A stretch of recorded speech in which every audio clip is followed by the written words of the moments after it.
troisième département français par sa superficie. Un département forestier réputé pour ses châteaux, ses sites préhistoriques, ses Anglais, ils sont plus de 20 000 à y habiter, ou encore ses spécialités culinaires riches et abondantes.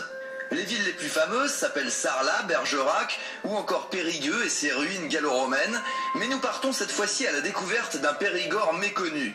Le Périgord vert, situé au nord du département, au cœur du parc naturel régional. Un pays verdoyant, fait de collines boisées traversées par de nombreux cours d'eau, un Périgord injustement délaissé par les hordes de touristes. Pas très loin de Jumillac, à Tartou, nous rencontrons Patrick. Il est le propriétaire d'un village de gîtes dans le Périgord vert. C'est également un passionné d'autogire, appareil volant inventé dans les années 20 et considéré comme l'ancêtre de l'hélicoptère. Pour satisfaire sa passion, Patrick a aménagé il y a 2 ans une véritable piste d'autogire tout près de sa maison. Une passion adaptée au paysage du Périgord vert. On a la particularité ici dans le Périgord vert de ne pas avoir du tout d'espace plat.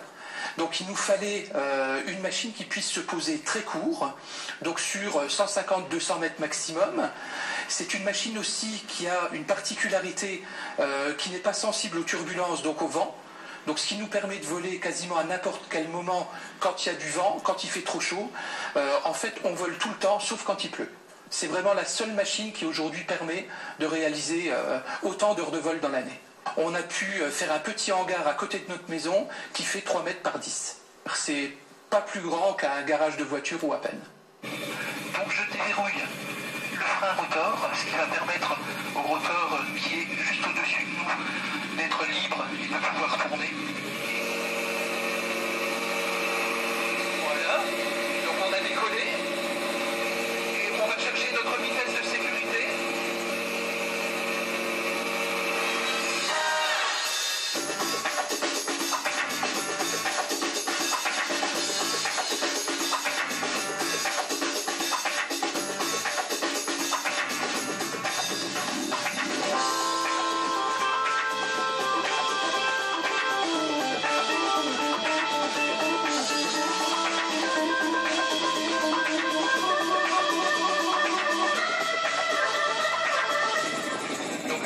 Qui se fait aux alentours de 100 km/h à peu près. Voilà. Donc là, le rotor que nous avons dessus de nous, on le voit très très peu. Il tourne encore à 265 tours minute là actuellement.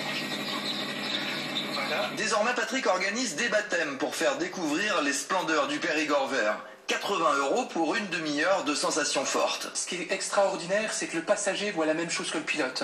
Contrairement à d'autres ULM ou d'autres avions, où lorsque le pilote dit vous avez vu tel château ou telle chose à regarder en bas, on est obligé de contourner l'obstacle pour le voir. Alors que là, en tandem, le passager voit exactement, puisqu'on est libre, on est dans l'air, et il voit la même chose que le pilote, aussi bien côté droit que côté gauche, sans qu'on soit obligé de contourner les différents objets à regarder. C'est vrai que c'est une machine qui a la particularité d'être un peu confidentielle encore en France. Donc très peu de gens ont déjà vu cette machine avant. Et les souvenirs, c'est vraiment extraordinaire. Ouais, tout à fait. Depuis quelques années, les autogires sont en plein essor. Le faible coût global de la machine, sa simplicité et ses performances en font un engin volant de plus en plus prisé. Je ne suis pas du tout mécanicien et je n'aime pas ça. Donc j'ai choisi aussi une machine où il y avait très très peu d'entretien. Non, à part une révision des filtres toutes les 50 heures et de l'huile tous les 100 heures de vol, c'est le seul entretien qu'il y a.